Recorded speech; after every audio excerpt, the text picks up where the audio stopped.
لە ئەڵمانیاش فرانکشتاین مایر وەزیری دەرەوەی ئەڵمانیاش هۆشداری دوێنێ هۆشداری داوەتە سوپای تورکیا و وڵاتی تورکیا کە پێویستە هێرش نەکەنە سەر کوردەکان و کوردەکان نەکەنە ئامانج، بەڵکو پێویستە ئامانجەکان دیاریکراو بێ و تەنها داعش بێ و لە ناوەندی سیاسی فەڕەنسا و ناوەندی میدیای فەڕەنساش باسەوە دەکەن کە پێدەچێ ئامانجی تورکیا تەنها داعش نەبێ بەکردەوەکانی تورکیا وا دیارەکەوە هێرش بکاتە سەر کوردەکان یاخود ڕوبەڕووبوونەوەیەکی دیکەی ترسناک لە باکووری سووریا یاخود لە سەر سنوورەکانی ڕۆژاوای کوردستان ڕوو بدا. هەروەک دەشزانن نوێنەری ئۆباما بۆ کاروباری هاوپەیمانی نێودەوڵەتی لە تویتەرەکەی ئەمڕۆ چەند تویتێکی کردووە و باسی لەوە کردووە کەەوە ئەوەی ڕوودەدا لە تۆبارانکردنی ناوچە کوردیەکان و لە هێرشکردنە سەر ناوچە کوردیەکانی ڕۆژاوای کوردستان مایە قبولکردن نییە. ئەمە چاودێرانی سیاسی باز لەوە دەکەن کە ئەمە پەیامێکی ڕوونی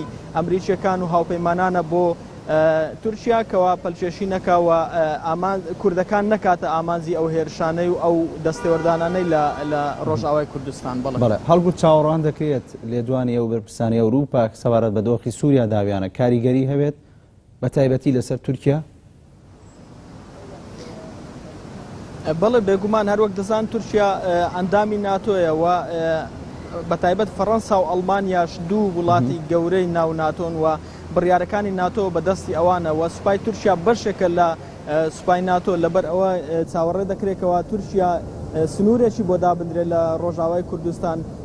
وەزیری دەرەوەی فەڕەنسا باسی لەوە کردووەکەوە تورکیا مافی خۆیەتی کە ئاسایشی سنوورەکانی بپارێزی، بەڵام پێویست ناکاکەوە پەلکێشی بکاتە یاخود هێرش بکاتە سەر کوردەکان و پەلکێشی زیاتر بکات بۆ قوڵاییەکانی خاچی سووریا. لەبەر ئەوە چاوەڕێ دەکرێت کە فشاری زیاتر لەسەر سووریا دروست بکرێت. هەرچەند باز لەوە دەکەن ناوەندە سیاسیەکان باز لەوە دەکەن کەوا ڕەنگە ئەو دەستێوەردانەی تورکیا لە باکووری سووریا و لە سنوورەکانی ڕۆژئاوای کوردستان بە موافقە یاخود بە هەماهەنگی بوو بێت لەگەڵ وڵاتانی ئەوروپا بە تایبەت هاوپەیمانان، بەڵام سنوورێکی بۆ دیاری کراوە. هەروەک باز لەوە دەکەن چەند ڕێکەوتنێکی نهێنی هەیە کە سنووری تەنها 15 کیلۆمەتر قوڵایی خاچی سووریا بۆ تورکیا دیاری کراوە. پێویستە کە لەو 15 کیلۆمەترە نەچێتە پێش، بەڵام ئێستاوا پێدەچێت ئەو سوپایەی کەوا یاخود ئەو چەکدارانەی کەوا تورکیا پرژیریان دەکات لە جەرابلوس و لە ناوچەکانی دیکە پەلکێشی زیاتر بکەن و